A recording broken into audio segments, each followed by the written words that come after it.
नमस्कार दोस्तों, आपका स्वागत है वशिष्ठा जियो स्टोरीज में।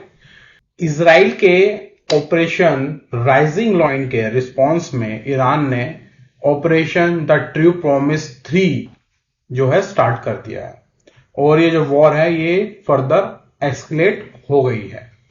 ऑपरेशन ट्रू प्रॉमिस 3 के अंडर ईरान ने मल्टीपल ब्लास्टिक मिसाइल्स हंड्रेड्स की क्वांटिटी में और हंड्रेड्स ऑफ ड्रोन्स जो हैं वो इजराइल पे लॉन्च कर दिए हैं और उसमें से कुछ जो मिसाइल्स हैं उसने तल अवीव को भी हिट किया है।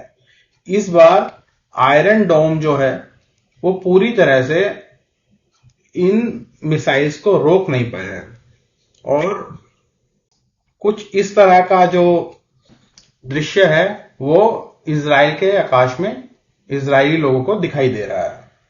तो इस बार जो ईरान है वो काफी बेटर प्रिपेयर्ड था और मार्को रूबियो जो कह रहे थे कि हमारा जो इन्वॉल्वमेंट है इस अटैक के अंदर जो इजराइल ने ईरान के ऊपर किया है उसमें है नहीं, बट कोइंसिडेंट ये है कि 2 महीने पहले डोनाल्ड जे ट्रंप ने, जो कि प्रेसिडेंट है यूएसए के, उन्होंने 60 दिन का अल्टीमेटम दिया था ईरान को।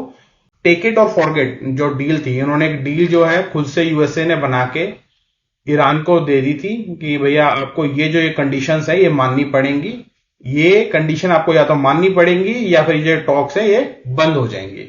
और जो अटैक हुआ है इसके बाद इजराइल का, ये सही में 61st डे पे था। तो आप ये देख सकते हैं कि ये पहले से ही प्रिपेयर्ड थे, ये बस इस टाइम ड्यूरेशन को खत्म होने का इंतजार कर रहे थे। अभी जो इजराइल के अटैक में ईरान के अंदर लगभग 78 पीपल्स जो हैं अनफॉर्चुनेटली मारे गए हैं और 320 लोग वाउंडेड है। तो आने वाले टाइम में ये हो सकता है ये नंबर्स और बढ़ जाए। और इसके अलावा इजराइल ने जो उनका मेन फ्रोडो इनरिचमेंट प्लांट था उसको पूरी तरह बर्बाद कर दिया। इस पे मल्टीपल स्ट्राइक किए हैं इजराइल ने। और अभी बेंजामिन नेतन्याहू जो कि पीएम हैं इजराइल के, उनका कहना है कि हम इस वॉर को जितने दिन लंबा चल सकता है उतने दिन चलाएंगे। कम से कम इजराइल ने प्लान करके रखा है कि 14 डेज के आसपास ये ऑपरेशन चलेगा। इस अटैक की तैयारी इजराइल ने बहुत पहले से कर ली थी। इस अटैक से जस्ट पहले, काफी दिनों पहले, इनके जो एजेंट्स हैं वो जो एक्सप्लोजिव हैं, ड्रोन्स हैं जो, वो ईरान के अंदर ले गए थे। ये सिमिलरली वैसा ही है जैसे कि यूक्रेन ने रशिया में किया था। तो इजराइल ने ये एक्सप्लोजिव और ड्रोन्स जो हैं स्मगल करके ईरान के अंदर लेके गए।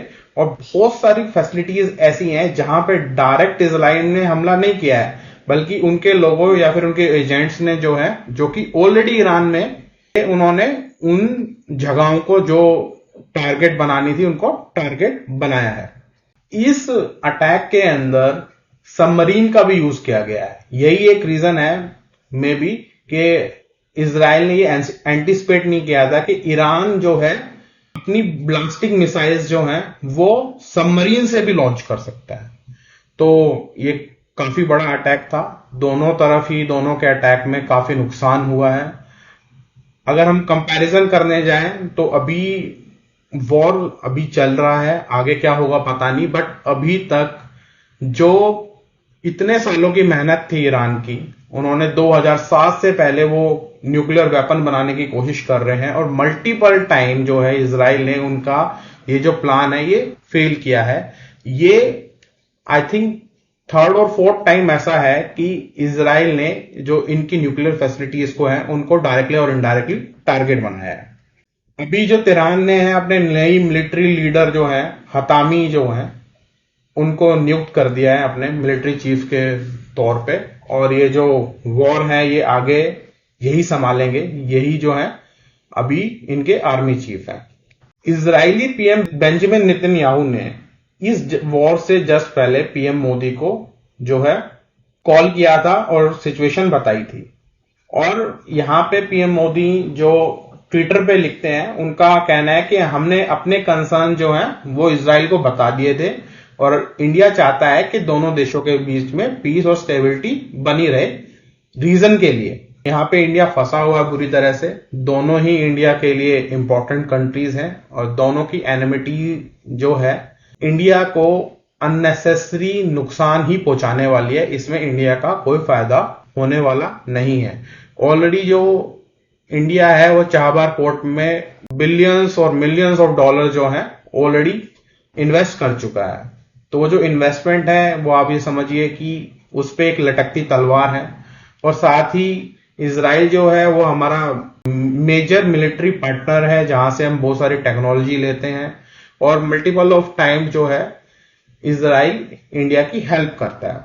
ईरान ने अभी यूएस को भी वॉर्न किया है। यूएस के साथ साथ जो बाकी कंट्रीज हैं उनको भी वॉर्न किया है कि हम आप पे स्ट्राइक कर सकते हैं। उनके जो 2 जनरल्स जो इजरायली अटैक में मर गए थे उसके बाद में, इसका जो रिजल्ट है वो है क्या कि जो ऑयल प्राइसेस हैं वो 7% से बढ़ गए हैं एक ही दिन में। जहां ऑयल प्राइसेस 65 डॉलर चल रहे थे वो एकदम राइज करके $74 $78 तक भी हिट कर गए थे।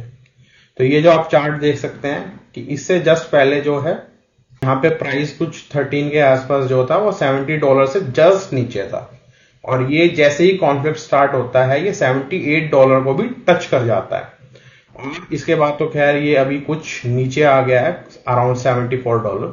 बट ये जो है वर्ल्ड इकोनॉमी के लिए कोई अच्छी बात नहीं है दोनों के बीच का कॉन्फ्लिक्ट। उसका भी रीजन है, उसके बारे में हम बात करेंगे। और इसके साथ साथ यूएस के साथ साथ यूके और फ्रांस को भी जो है ईरान ने धमकाया है कि हम आपको भी अटैक कर सकते हैं। अभी दोस्तों आ जाते हैं हम एक बार मैप पे देखते हैं कि ये आने वाले टाइम में इंडिया के लिए इकोनॉमिक डिजास्टर क्यों हो सकता है। आप यहां पे देख सकते हैं ये स्टेट ऑफ हरमुज है और जस्ट इसके ऊपर ईरान है, इजराइल यहां पे है। तो अगर इनका कॉन्फ्लिक्ट आगे भी बढ़ता है तो हो सकता है आने वाले टाइम में ईरान जो है स्टेट ऑफ हरमुज को बंद कर सकता है। नैरो सा जो पासेज है समुद्र के बीच में, इसको स्टेट बोलते हैं। और इंडिया के मल्टीपल कंट्रीज से, जैसे कतर से इंडिया गैस लेता है, बहरीन से, सऊदी अरेबिया से, यूएई से, तो जो सारी शिपमेंट्स हैं वो लगभग स्टेट ऑफ हरमुज से ही निकलती है। इसके अलावा भी जो सऊदी अरेबिया का वाला ये वाला जो साइड है जहां से वो शिपमेंट्स भेजता है, यहां कोने पे जो है यमन है और इस स्टेट के ऊपर हुतीज बैठे हुए हैं जो एक इशारे पे ईरान के इस स्टेट को भी बंद कर सकते हैं या बंद करने की कोशिश कर सकते हैं। तो इन दोनों ही कंडीशंस में जो ऑयल शिपमेंट्स हैं वो महंगी हो जाएंगी। और आपको पता है इंडिया पूरी तरह बाहर के देशों पे एनर्जी सप्लाई यानी ऑयल सप्लाई पेट्रोलियम के लिए डिपेंडेंट है। तो आने वाले टाइम में हो सकता है कि ये जो प्राइसेस अराउंड $60 झूल रहे थे बहुत टाइम से, ये शूट करके मोर देन $80 और $100 पर बैरल भी जा सकता है ब्रेंट क्रूड। रशिया ने भी इस जो अटैक को है जो इजराइल ने किया है उसको कंडेम किया है। टेक्निकली तो रशिया कुछ भी कहे बट ये रशिया के लिए एक अच्छी बात है कि यूएस और इजराइल का एक फ्रंट और खुल रहा है, तो जिससे जो उनकी अटेंशन है वो रशिया से हटके ईरान और इजराइल की तरफ चली जाएगी और इनको एक बफर स्पेस मिलेगा इसके लिए। जो अभी तक ईरान और यूएस से हेल्प कर रहे थे, अभी थोड़े दिनों के लिए बीच में बंद कर दिया था, बट उससे जो है रशिया को एक अच्छा स्पेस मिलेगा। हो सकता है आने वाले टाइम में अगर यूएस से इन्वॉल्व हो जाता है, जैसा कि ईरान कह रहा है कि वो यूके यूएस के जो मिलिट्री बेसिस हैं, फ्रांस के मिलिट्री बेसिस हैं, उनको भी टारगेट कर सकता है। तो उस सिचुएशन में अगर मेजर पावर्स इस वॉर के अंदर इन्वॉल्व होती हैं तो उस समय में चाइना और रशिया इनडायरेक्टली ईरान की हेल्प कर सकते हैं बाय सेलिंग देम मिसाइल्स और अगर अदर इक्विपमेंट्स जो हैं मिलिट्री हार्डवेयर के वो। तो ये अगर वॉर एक्सलेट होती है तो आने वाले टाइम में आप ऑयल प्राइसेस को राइज होता देख सकते हैं, वो भी बियॉन्ड $100। फिलहाल के लिए इतना ही, फिर मिलूंगा मैं आपको किसी नई वीडियो के साथ में। अगर मेरी वीडियो आपने यहां तक देखे हैं तो प्लीज चैनल को सब्सक्राइब और वीडियो को लाइक एंड शेयर करें। Thank you.